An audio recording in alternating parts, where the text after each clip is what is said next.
doing good job. He's a good fighter. But now with me, I'm the champ. But don't bother me, you know. He's trying to get what I want, what I have. And that's enough for me to think about. Clips him with the left hand. Look at this. Combination. L'année est 1986. Mike Tyson, 20 ans, est déjà devenu le pire cauchemar de la division des poids lourds.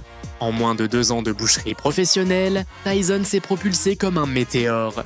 Des sordides quartiers défavorisés de New York jusqu'à l'Olympe même de la boxe, pulvérisant quiconque osait se mettre en travers de son chemin. Mais dans l'ombre de ce redoutable challenger se cachait le dernier obstacle. L'homme à la couronne, Trevor Berbick, champion du monde WBC des poids lourds. Un Jamaïcain dur, résistant, forgé dans des années de guerre sur le ring. Un homme qui n'arrivait pas avec de belles paroles ni des promesses vides. Il arrivait avec de vraies références, construites coup après coup, victoire après victoire, dans une carrière que peu oser en remettre en question. Parce que Trevor Berbick n'était pas un champion ordinaire. Il était le dernier homme à avoir battu Muhammad Ali. En 1981, quand le grand Ali tenta son dernier retour, ce fut Berbick qui l'arrêta, qui ferma le plus grand chapitre de l'histoire de la boxe, qui se planta face à la légende et gagna.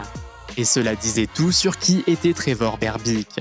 Avec une garde solide comme une forteresse, une résistance qui défiait la logique et une expérience accumulée en plus d'une décennie de combats de haut niveau, Berbick était le genre de champion qui ne s'intimide pas, qui ne recule pas, qui ne se brise pas facilement. Il avait survécu à Larry Holmes. Il avait combattu Ernie Shavers. Il avait battu Pinklon Thomas pour conquérir le titre. C'était un champion légitime, un vrai guerrier. Et il arriva à ce combat convaincu que le gamin de Brooklyn était trop jeune pour lui prendre ce qu'il avait mis toute une vie à obtenir. Tyson est bon, mais je suis le champion. Et les champions ne s'inclinent pas devant des novices, déclara Berbick avant le combat. Dans le camp de Tyson, ces mots arrivèrent clairement, et ils ne passèrent pas bien. Iron Mike s'entraîna cette semaine-là avec une détermination qui allait au-delà de la préparation physique.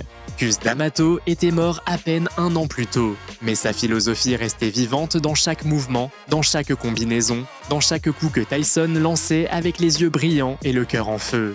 Ce combat n'était pas seulement pour un titre, c'était pour prouver au monde que le rêve d'un vieux entraîneur de Brooklyn n'était pas mort avec lui. L'atmosphère était différente de toutes les autres nuits.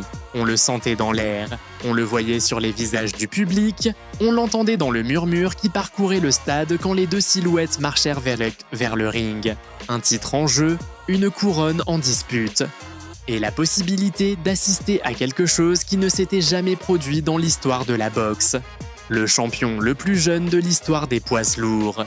Les bookmakers favorisaient Tyson, mais les plus expérimentés de la boxe avertissaient avec prudence. Berbick n'est pas un homme ordinaire, il a été à la guerre. Il sait ce que c'est que d'encaisser et de répondre. Ne le sous-estimez pas.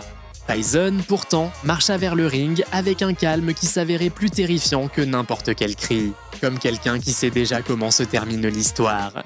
Au premier son de la cloche, Tyson explosa vers l'avant, tête basse, épaules courbées, avançant sans pause vers le champion avec une pression qui coupait le souffle du public.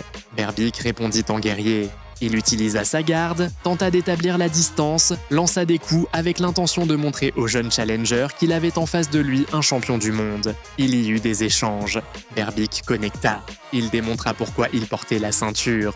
Mais Tyson punissait le corps avec une férocité qui s'accumulait à chaque seconde. Ses combinaisons étaient courtes, explosives, dévastatrices. Et Berbick commençait à le sentir.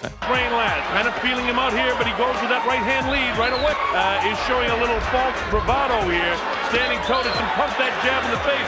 Tyson will come right through him. Then of Trevor. Trevor tries to work underneath. Tyson will have no part of it. Knows he takes a light left jab. Tyson will be able to get underneath it. Oh! Trevor, with this bravado, could get in some big trouble in a hurry. Oh, this early going in round 1, a lot better than we thought it might. But this is exactly what Tyson likes. Notice that Berbick, that is, a left hook that really caught him.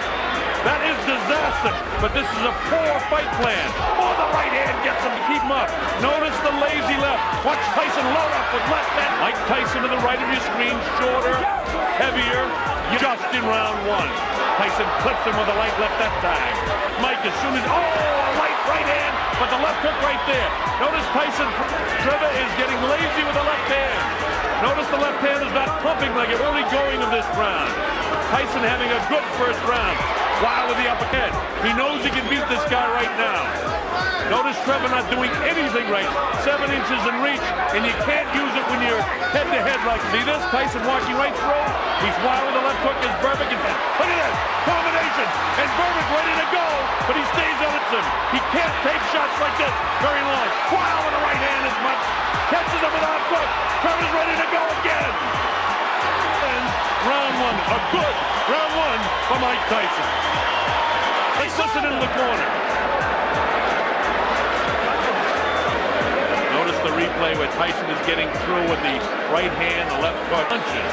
And I learned that line from Angelo Dundee, but it's not Berbick who's throwing the bunches of punches. Au deuxième round, arriva le moment que le monde n'oublierait jamais. Tyson entra avec une combinaison dévastatrice. Un crochet du gauche au corps suivi d'un direct du droit à la tête qui secoua le champion des pieds jusqu'au sommet du crâne. Berbick tomba. Il se releva. Il retomba. Il tenta de se remettre debout une fois de plus, mais ses jambes ne répondaient plus. Son corps tournait, cherchait l'équilibre, refusait d'obéir. Le guerrier qui avait battu Muhammad Ali, qui avait survécu aux guerres les plus dures de la division, ne pouvait pas rester debout. L'arbitre l'arrêta, arrêt de l'arbitre au deuxième round. Le stade explosa. Trevor Berbick and Mike Tyson. Tyson goes to work right away, and he gets on as he steps right up. The count's to 4 and 5 and 6. Here comes Tyson again. He knows he can hurt him anytime. Left hook, right hand. And Tyson has him under control. Left hook, right. Watch for the uppercut. There it is. He has the idea. Wow, with the right hand is Mike. Mike throwing caution to the wind. He's in coat for wearing black trunks. He is the challenger here tonight, believe it or not. And it may not be too long before he wears that belt. Not doing is holding off Mike with the left. And you see the light left hook by Rush, the right side of the rib cage. Instead he goes to, and another right hand landed. See Mike just pouring, he's trying to line up. Look at these shots. Bone Crusher Smith, straight jab by Mike Tyson. Champions of all time. Bangs the body. Wow, with that uppercut is Tyson. Catches him with a right left hook. And he goes. His legs may be shut. They are. As Trevor Berbick falls back in, he's got the heart. But his body won't let him do what his mind wants to. Scored as a knockout. Mills Lane counted him heavyweight champion of the world, Mike Tyson. Well, Trevor Berbick was brave. There's Jimmy Jacobs in there. Bill Caton also works with him. Jose Torres. Mike Tyson, à 20 ans et 4 mois, devenait le champion du monde des poids lourds le plus jeune de l'histoire. Il marcha vers le centre du ring, les bras levés, les yeux emplis de quelque chose qui allait bien au-delà de la victoire. C'était l'accomplissement d'une promesse. Je voulais faire ça pour Cus, pour tout ce qu'il m'a appris. C'est pour lui, déclara Tyson en larmes après le combat. Berbick, depuis le ring, fut assisté par son équipe en silence, parce qu'il n'y avait pas grand-chose à dire. Il était arrivé en champion, il était arrivé en guerrier, il était arrivé avec un palmarès que peu de personnes au monde pouvaient égaler. Mais cette nuit-là, à Las Vegas, il découvrit quelque chose que ni son expérience ni sa résistance ne pouvaient changer, que son moment de céder la couronne était arrivé. Trevor Berbick passa à l'histoire comme l'homme qui avait battu Muhammad Ali et comme le dernier champion avant l'ère la plus dominante que les poids lourds aient jamais connue. Parce que cette nuit-là, ce ne fut pas seulement un champion qui tomba, ce fut une légende qui naquit, et le monde de la boxe ne fut plus jamais le même.